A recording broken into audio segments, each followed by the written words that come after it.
चलते हैं संस्कृत व्याकरण का एक और नया टॉपिक और इम्पोर्टेंट टॉपिक। एग्जाम के पॉइंट ऑफ व्यू से देखें तो ये बहुत ज़्यादा नंबर देने वाला चैप्टर है। ठीक है, अपन बात करते हैं कारक प्रकरण की। कारक प्रकरण को उपपद विभक्ति भी कहा जाता है।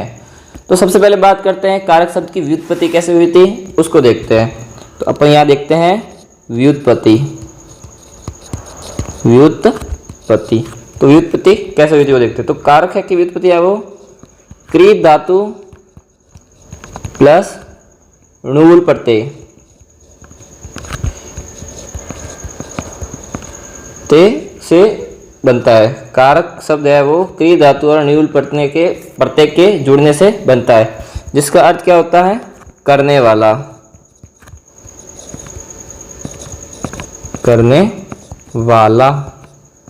ठीक है ना, ये होता है कारक प्रकरण की व्युत्पत्ति।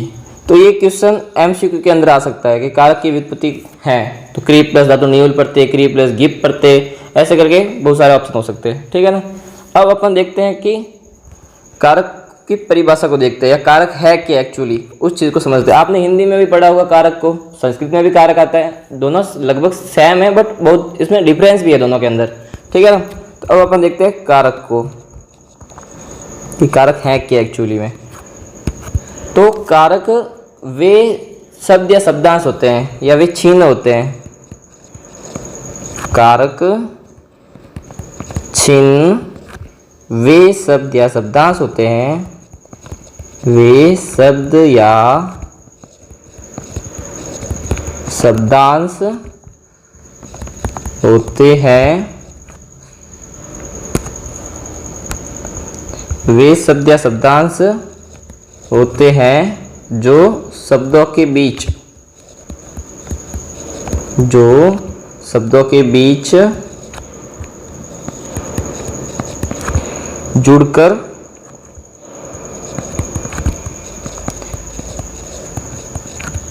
वाक्य को सार्थक बनाते हैं, वाक्य को सार्थक बना देते हैं,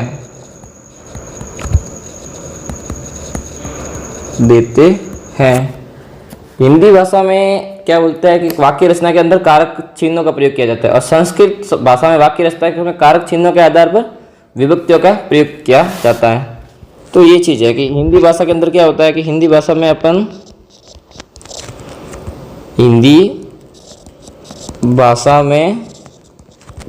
कारक चिन्हों का प्रयोग किया जाता है। चिन्हों का प्रयोग किया जाता है, जबकि संस्कृत भाषा में क्या होता है, संस्कृत भाषा में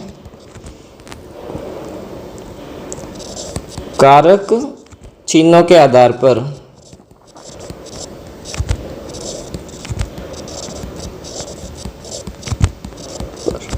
विभक्तियों का प्रयोग किया जाता है,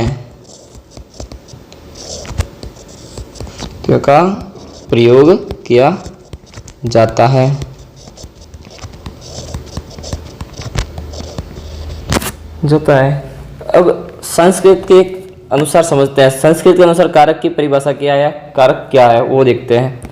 तो संस्कृत में क्या जाता है कि साक्षात क्रियाजनकम कारकम, साक्षात क्रियाजनकम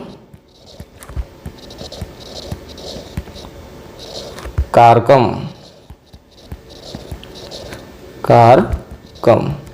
ठीक है, ये होता है। इसका मतलब क्या होता है, जो क्रिया का जनक है, इसका अर्थ होता है जो क्रिया का जनक है, क्रिया का जनक है। ठीक है ना, या कह सकते हैं कि जो क्रिया के साथ सीधा संबंध रखता है।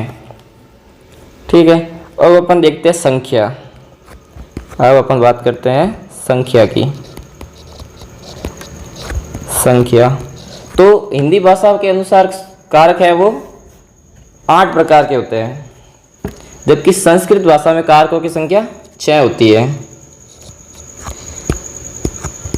संस्कृत भाषा के अनुसार कारकों की संख्या 6 होती है।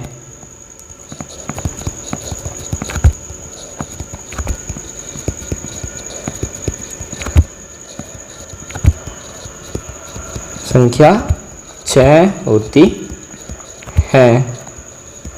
और कारक, संस्कृत में कारक उन्हीं को माना गया है जिसका क्रिया के साथ सीधा संबंध होता है, जिसका क्रिया के साथ सीधा संबंध हो, प्रत्यक्ष रूप से या अप्रत्यक्ष रूप से क्रिया के साथ संबंध होना ही चाहिए, तभी उसको कारक माना गया है। अब अपन एक सेंटेंस के अंदर देखते हैं कि सारे कारक आ जाएंगे एक सेंटेंस के अंतर्गत। तो यहाँ मैं एक उदाहरण लिखूंगा, उसके अंदर सारे कारक आ जाएंगे। तो एक उदाहरण है, देखना। पहले अपन हिंदी में देख लेते हैं, फिर उसका संस्कृत ट्रांसलेट करते हैं। अरे रणवीर, अरे रणवीर, दशरथ के पुत्र ने अयोध्या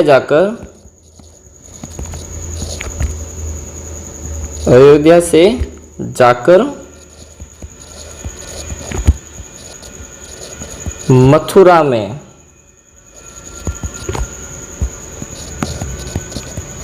अपने हाथों से दरिद्रों के लिए धन दिया, दरिद्रों के लिए धन दिया। ये एक सेंटेंस है, इसके अंदर सारे कारक चिन्ह आ गए हिंदी के। अब अपन संस्कृत भाषा में कारक चिन्हों की जगह पे विभक्तियों का प्रयोग होता है, तो इसको अब संस्कृत में ट्रांसलेट करते हैं। अरे रणवीर,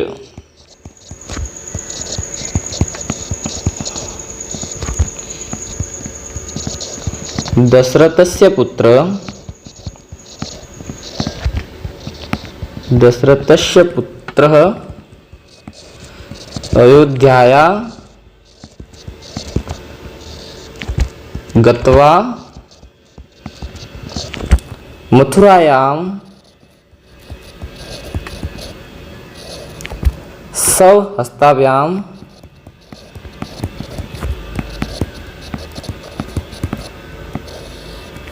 दरिद्रेभ्यः धनम अददात, धनम अददात, अततात। ठीक है ना, ये हो गया। अब अपन देखते हैं कि कौन सी विभक्ति कहाँ लगी है, हिंदी शब्द क्या है, कारक चिन्ह क्या है, तो उसको अपन एक टेबल के फॉर्म में देखते हैं।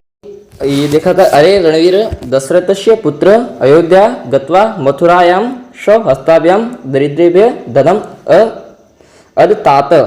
ठीक है ना, तो अब इसको अपन समझते हैं, एक टेबल के फॉर्म में समझते हैं कि क्या हिंदी के अकॉर्डिंग कौन से कारक चिन्ह लगे हैं और संस्कृत के अकॉर्डिंग फिर उस कारक चिन्ह के अकॉर्डिंग कौन सी विभक्ति प्रयोग की गई है।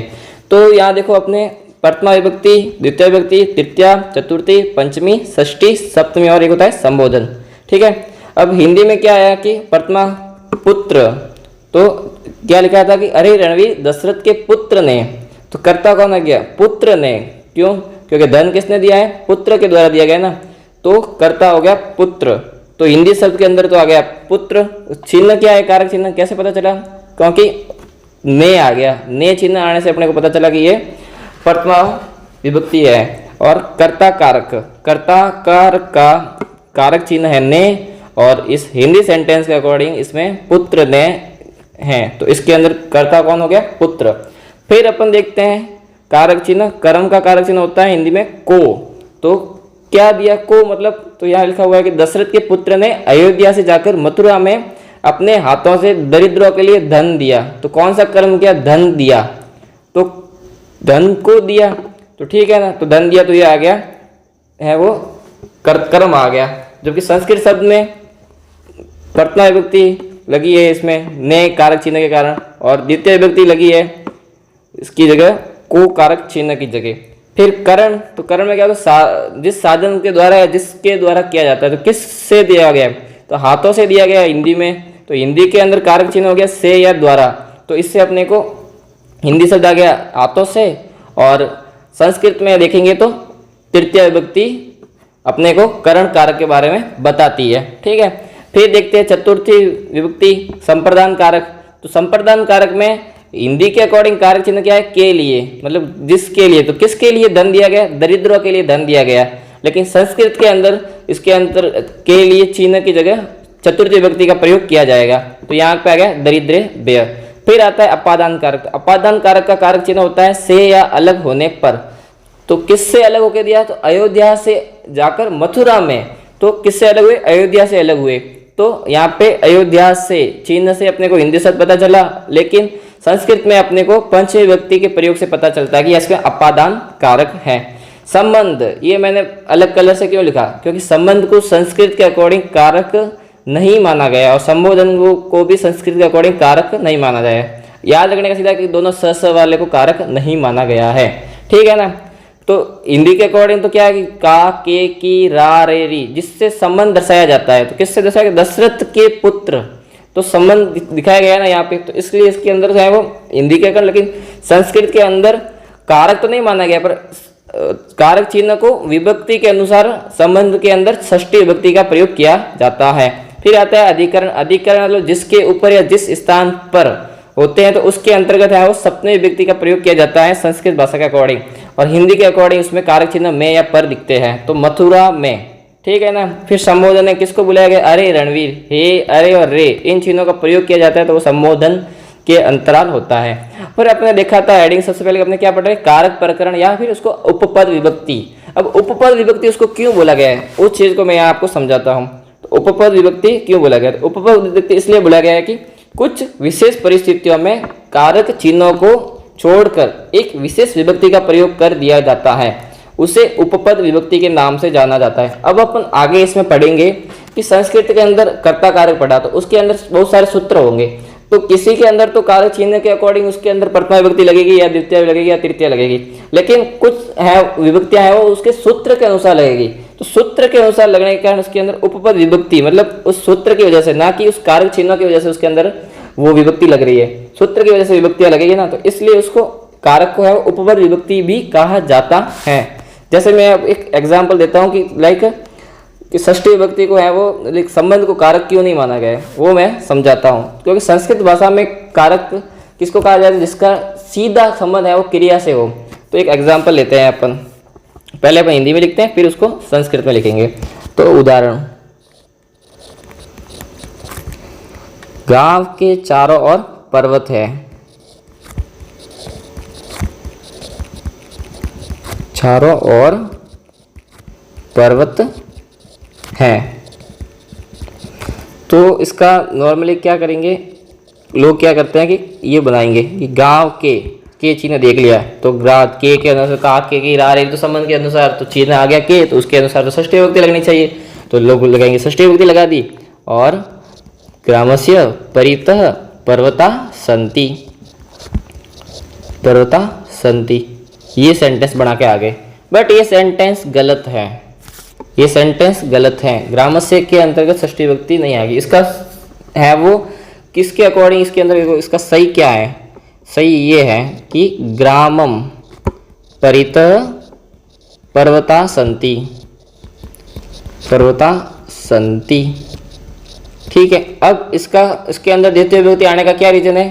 परितः अवयव के कारण इसके अंतर्गत द्वितीय विभक्ति आएगी। अब आप बोलोगे क्यों, कौन सी है, हमें कैसे पता चलेगा? तो ये आगे अपन देखेंगे कि सूत्र देखेंगे कि उसके अंदर इसके साथ या ये अवयव या ये उपसर्ग है या कुछ संकेत या साधन या जिस चीज़ों का प्रयोग पता चलेगा उस सूत्र के अकॉर्डिंग, उसके अकॉर्डिंग है वो उसके अंतर्गत विभक्ति का प्रयोग किया जाएगा।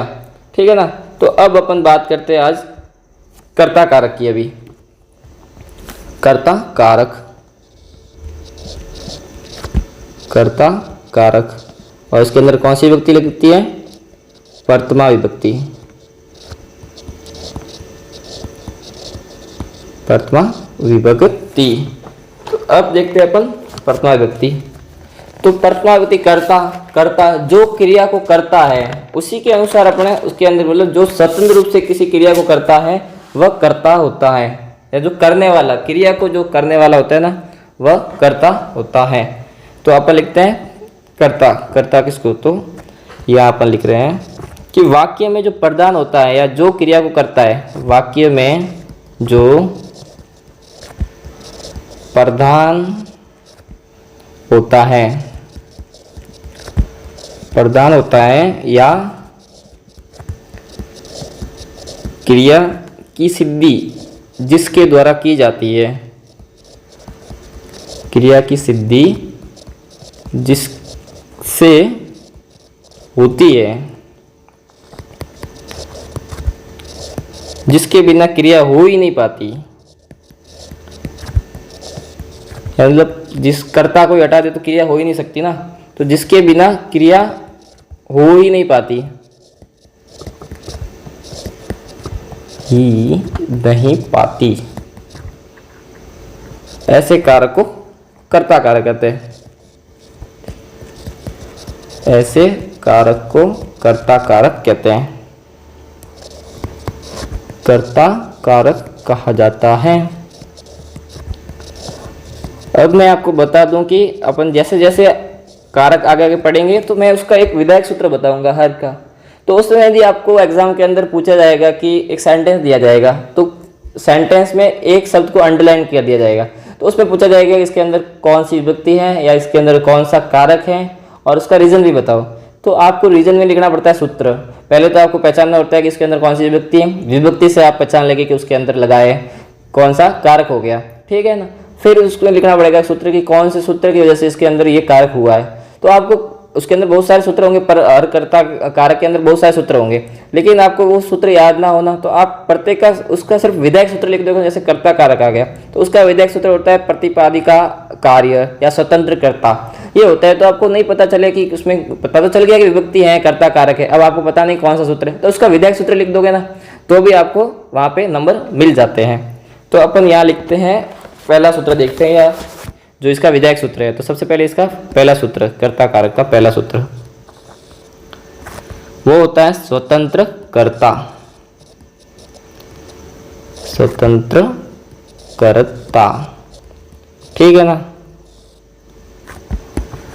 तो स्वतंत्र कर्ता नाम से पता चलता है जो कार्य को स्वतंत्र रूप से करता है वह कर्ता। तो इसका एग्जाम्पल देख लेते हैं, उदाहरण। राम पठती, सीधा बताए क्या कर रहा है राम, राम पढ़ रहा है तो राम पठती। वानर खादती, वानर खाता है तो वानर खादती, ये इसका प्रथम सूत्र हो गया। फिर अपन इसका दूसरा सूत्र देखते हैं। इसके अंदर ज़्यादा प्रथम सूत्र में ये है नहीं कि क्या है, इतना ज़्यादा इजीली है कि राम पढ़ता है तो सीधा पता चला कि कौन काम कर रहा है, पढ़ने का कार्य किसके द्वारा किया जा रहा है, राम के द्वारा, तो स्वतंत्र रूप से कर्ता कौन सा हो गया, राम हो गया। फिर अपन इसका देखते हैं दूसरा सूत्र, प्रतिपादी का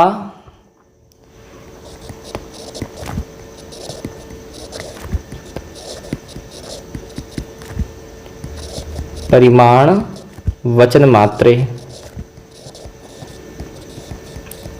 वर्तमा। प्रतिपदी का अर्थ लिंग, परिमाण, वचन मात्रे, वर्तमा, ये इसका दूसरा सूत्र हो गया। तो ये सूत्र क्या कहता है, ये सूत्र कहता है, नाम से पता चल रहा है कि प्रतिपदी, प्रतिपादिक अर्थ मात्रा को प्रकट करने के लिए लिंग, परिमाण, वचन और मात्रा, इनको जो प्रकट करता है ना, उसके अंदर है वो वर्तमान विभक्ति का प्रयोग किया जाता है। तो मैं आपको लिख देता हूँ यहाँ पे, प्रतिपादिक अर्थ, प्रत्येक पद का अर्थ मतलब होता है इसका प्रत्येक पादिक अर्थ मात्र को प्रकट करने वाला, प्रकट करने वाला मतलब क्या है कि प्रतिपादिक अर्थ मात्र को प्रकट करने के लिए जो लिंग होगा उसके अंदर, या परिमाण, या वचन और मात्रा, इनको प्रकट करता है। मात्रा को प्रकट या बताने के लिए, मात्रा को प्रकट करने के लिए वर्तमान विभक्ति का प्रयोग किया जाता है, का प्रयोग किया जाता है, किया जाता है। अब अपन एक एक शब्द को देखते हैं। प्रतिपादिक, प्रतिपादिक अर्थ का मतलब क्या हो गया? प्रतिपादिक अर्थ, जिस शब्द के उच्चारण करने से अपने को ये पता चले कि ये शब्द प्रतिपादिक अर्थ, लिंग, परिमाण, वचन, मात्रे, तो एक एक शब्द को समझते हैं। तो प्रतिपादिक का अर्थ क्या होगा? जिस शब्द के उच्चारण करने से अपने को ये पता चले कि ये शब्द है वो इस अर्थ को बताता है या इस अर्थ का ज्ञान कराता है, तो वो हो गया प्रतिपादिक का अर्थ हो गया। फिर आता है लिंग। लिंग का मतलब हो गया कि ये मतलब कि वास्तविक लिंग कौन सा है, तो लिंग को बताता है या लिंग के बारे में अपन बात करते हैं कि ये पुल्लिंग है या स्त्रीलिंग है या नपुंसकलिंग है, तो उसके अंतर्गत है वो प्रथमा विभक्ति का प्रयोग करते हैं। फिर आता है परिमाण, तो किसी पदार्थ की केवल मात्रा प्रकट करते हैं या फिर उसके परिमाण को बताते हैं ना, तो उसके अंतर्गत भी प्रथमा विभक्ति का प्रयोग किया जाता है।